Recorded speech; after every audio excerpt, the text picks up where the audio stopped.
Joining us now, without further ado, from Singapore, my good friend James Dorsey, Inside Arabia senior correspondent. I go to Inside Arabia every day. The first thing I do when I get up, I go to Inside Arabia. It gives me the best insight, the best analysis of the Middle East, of North Africa, of the Gulf, and I get information there and insight I just don't get anyplace else. That's my first choice. Go to InsideArabia.com. They're based right here in Washington, D.C. You can bookmark them every day. They had great pieces on there by, I don't know where they get some of these writers. James Dorsey, one of the leaders, he's coming up in a moment.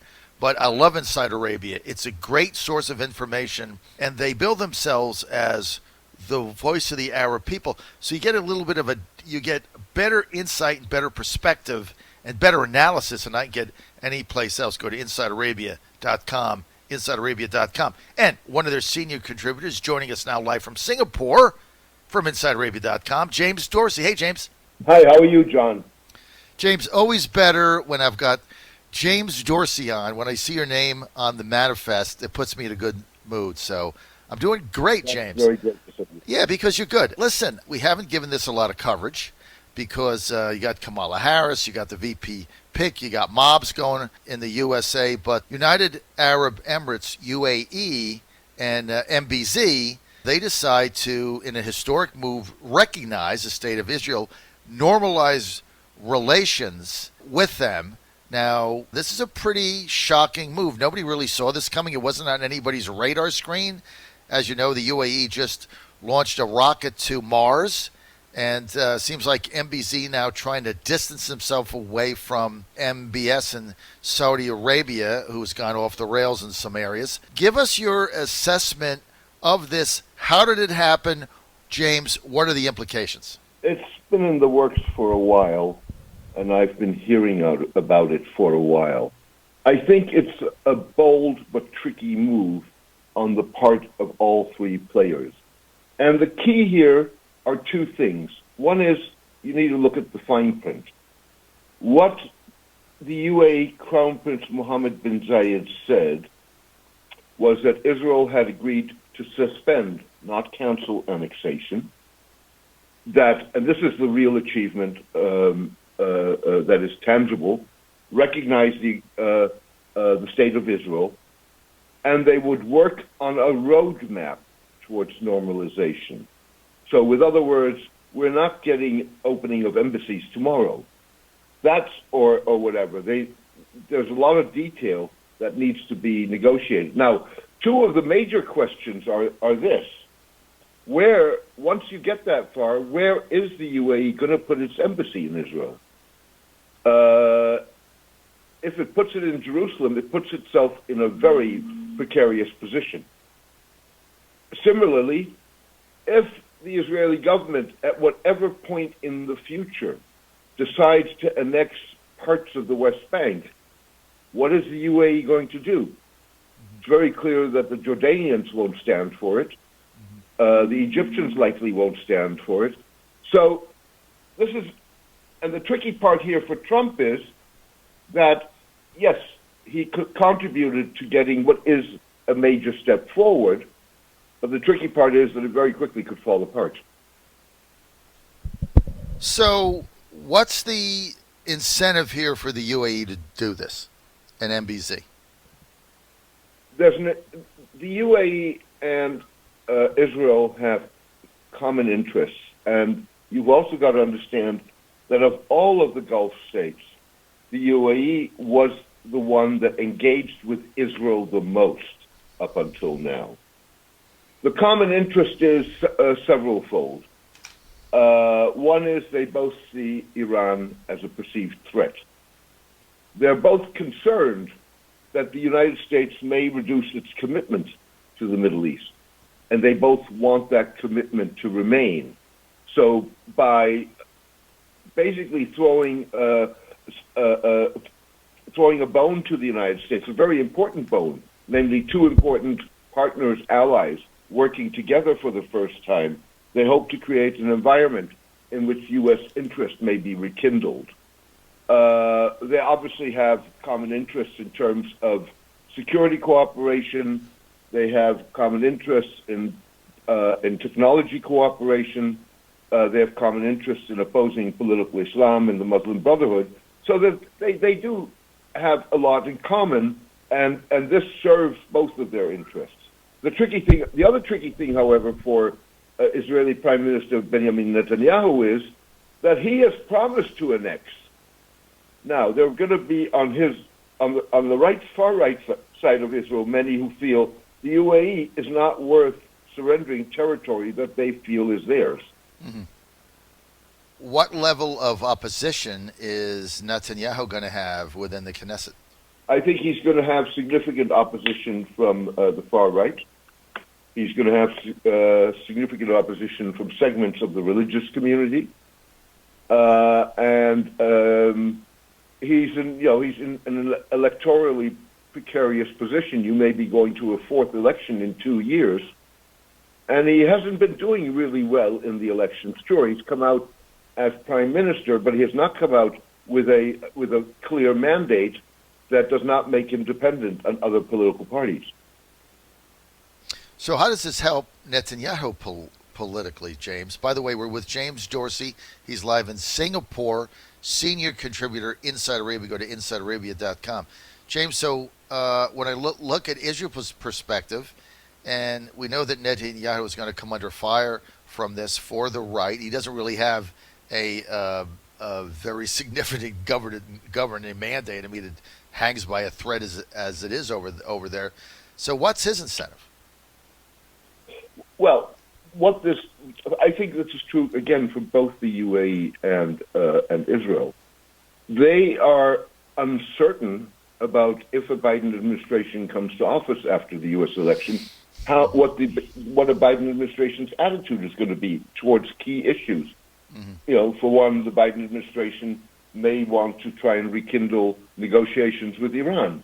Mm-hmm. The Biden administration may take a different attitude towards annexation of the West Bank.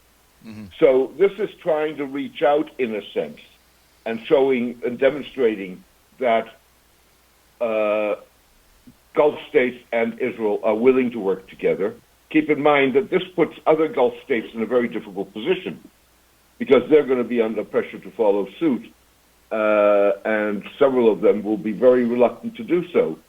And from Netanyahu's standpoint, he can argue, my policies versus the Palestinians do not obstruct forging agreements with other Arab states.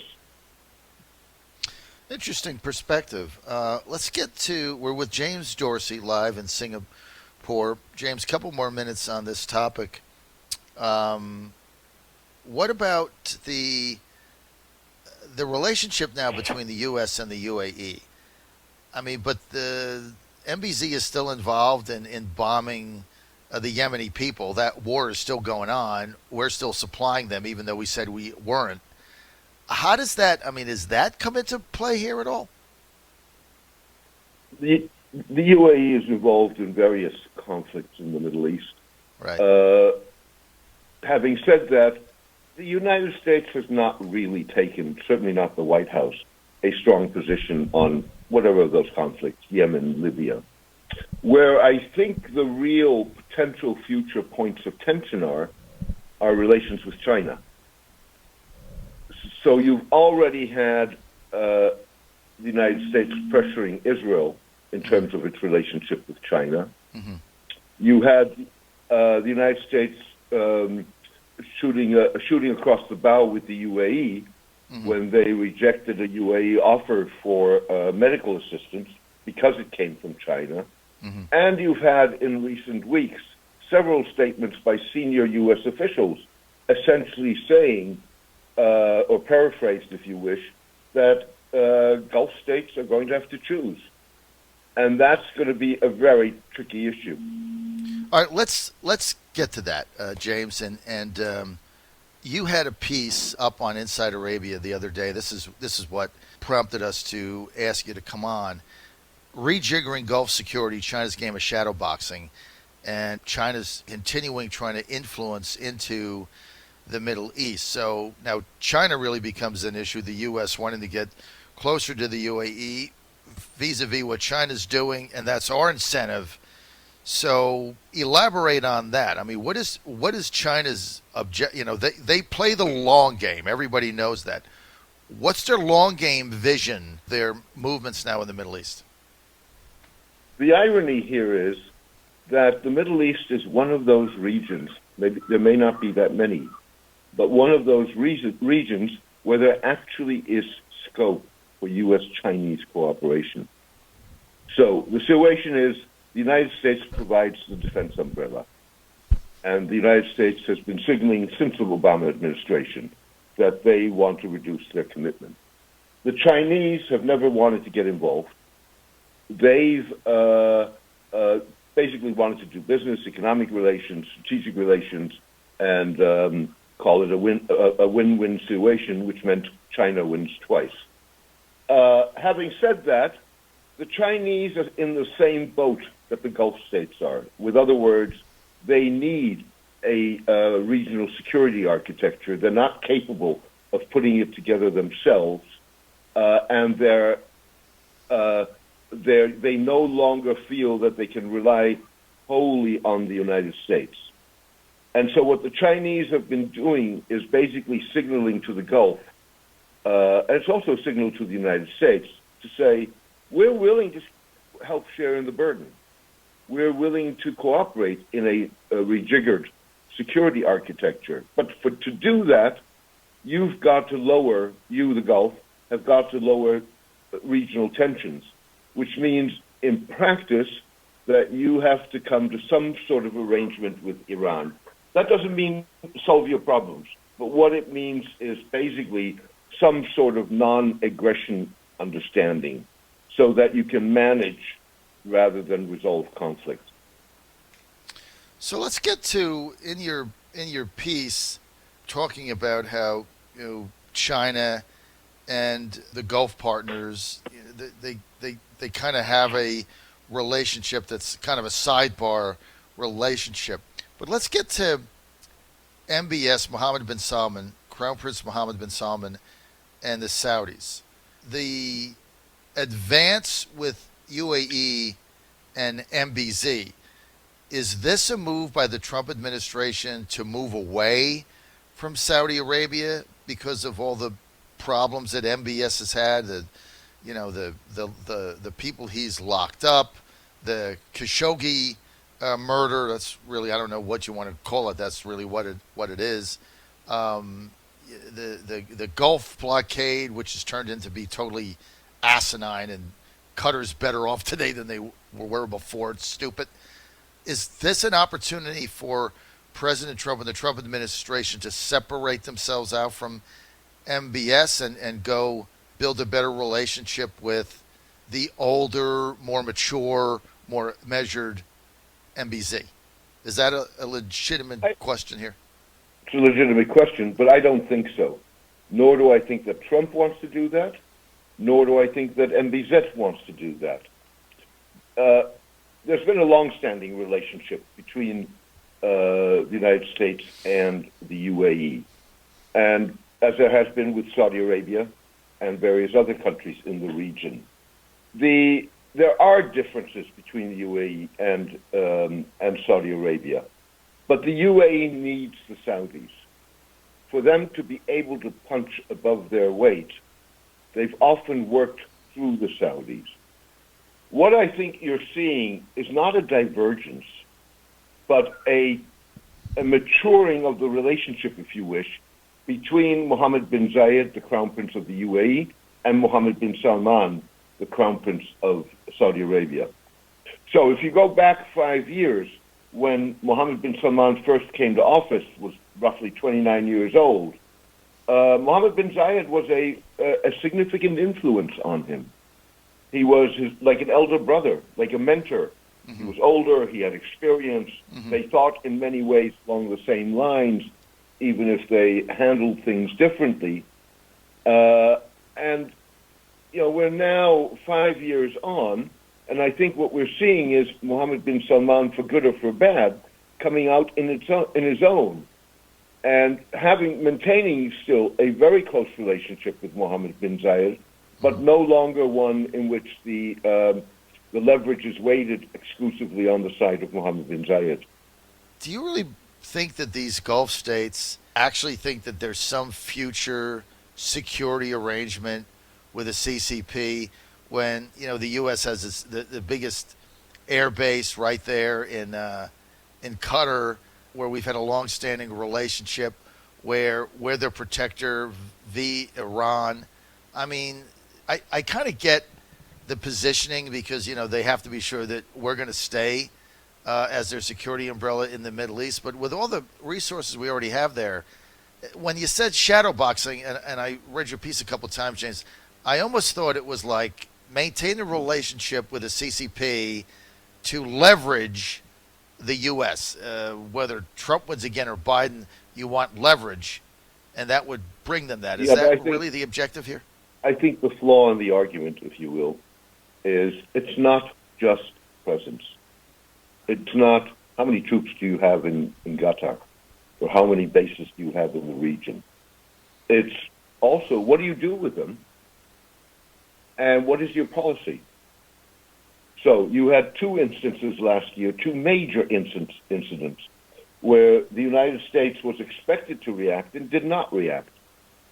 And that sent shockwaves through the region, let alone the agreement with Iran under the Obama administration, support for the popular Arab revolts in 2011. So this is not just about whether or not you have troops there. Just having troops there isn't good enough. Now, the other part of this is that the United States, and again, that's not just Trump. Earlier American presidents have said the same. They want to share burden. And that's probably going to be true for Biden or Trump, whoever comes into the White House in November. So, I think it is feasible. It's a multilateral arrangement in an environment in which a lot of these arrangements are going to be either multilateral or multipolar. And it's not just going to be China. It's probably going to involve Russia. It's probably going to involve India. James Dorsey, great analysis of both the Chinese involvement in the Gulf, the leverage there, and also with the U.S. announcing that the UAE and Israel have tentatively, on paper anyway, normalized relations, although, as you pointed out, there's not any real commitments being made right now. And where do they put the embassy? Big question. James Dorsey, live in Singapore. James, great to have you with us. Go to Inside Arabia. That's InsideArabia.com. You can read James Dorsey there and all the stories covering the Gulf and North Africa, the Middle East. InsideArabia.com. Your source for the truth in the Middle East, based in Washington, D.C. James, thank you.